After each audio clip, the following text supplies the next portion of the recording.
हमारे पिछले वीडियो में हमने लेंस क्या होता है और किस तरह के होते हैं इस बारे में डिस्कस किया था। ये दो सर्फेसेस से बाउंडेड होते हैं, एक स्फेरिकल होता है और दूसरा, जी हाँ, ये स्फेरिकल या प्लेन होता है। ये हैं अलग अलग तरह के लेंसेज। जो दो लेंसेज हम इस कोर्स में कवर करेंगे उन्हें बाइकॉन्वेक्स और बाइकॉन्केव लेंसेज कहते हैं। दोनों लेंसेज दो ट्रांसपेरेंट स्फेरिकल सर्फेसेस से बाउंडेड हैं, इसलिए बाय वर्ड यूज किया गया है जिसका मतलब दो होता है। बाइकॉन्वेक्स लेंस में दो स्फेरिकल सर्फेस अंदर की तरफ कर्व्ड होती हैं और बाइकॉन्केव लेंस में वो बाहर की तरफ कर्व्ड होती हैं।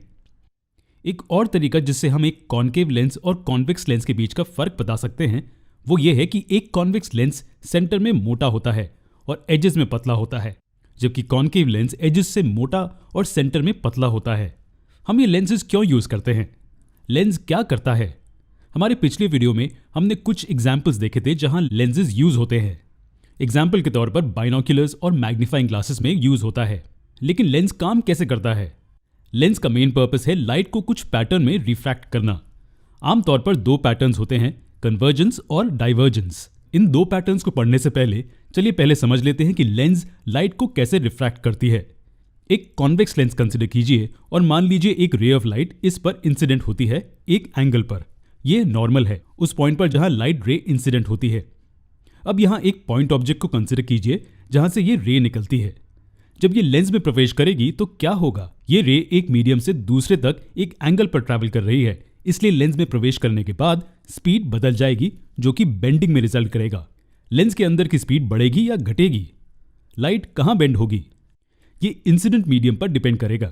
मान लीजिए ये मीडियम एयर है, तो इस टेबल से हम देख सकते हैं कि ग्लास का रिफ्रैक्टिव इंडेक्स एयर से कहीं ज्यादा है।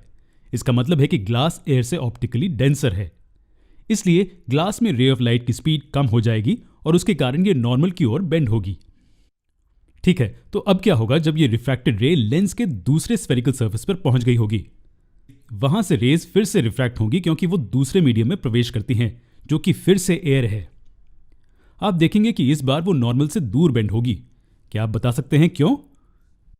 क्योंकि ग्लास एयर से ऑप्टिकली डेंसर है और एयर में प्रवेश करने के बाद रे की स्पीड बढ़ जाती है और वो नॉर्मल से दूर बेंड होगी और इस तरह से लाइट रे कॉन्वेक्स लेंस से रिफ्रैक्ट होती है।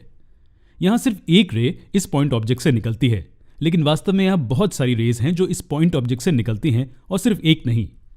ये सब लेंस से स्ट्राइक होने के बाद सेम ही तरीके से रिफ्रैक्ट होंगी। क्या आपने कुछ अजीब देखा? जी हां, सभी रेज एक कॉमन पॉइंट पर मिलती हैं।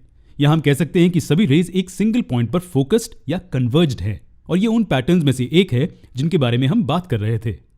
कॉन्वेक्स लेंस लाइट रेज को एक पॉइंट ऑब्जेक्ट से इस तरह बेंड करती हैं कि रिफ्रैक्शन के बाद ये सभी रेज एक सिंगल पॉइंट पर कन्वर्ज होती हैं और ये वो पॉइंट है जहां पॉइंट ऑब्जेक्ट की इमेज बनती है। अगर हम एक स्क्रीन इस लोकेशन पर रखते हैं तो इमेज उस स्क्रीन पर बनती है। क्योंकि कॉन्वेक्स लेंस सभी लाइट रेज को एक सिंगल पॉइंट पर कन्वर्ज करता है, हम इसे कन्वर्जिंग लेंस कहते हैं। और कॉन्केव लेंस के बारे में क्या? ये लाइट रेज को कैसे रिफ्रैक्ट करता है? हम इसे हमारे अगले लेसन में देखेंगे।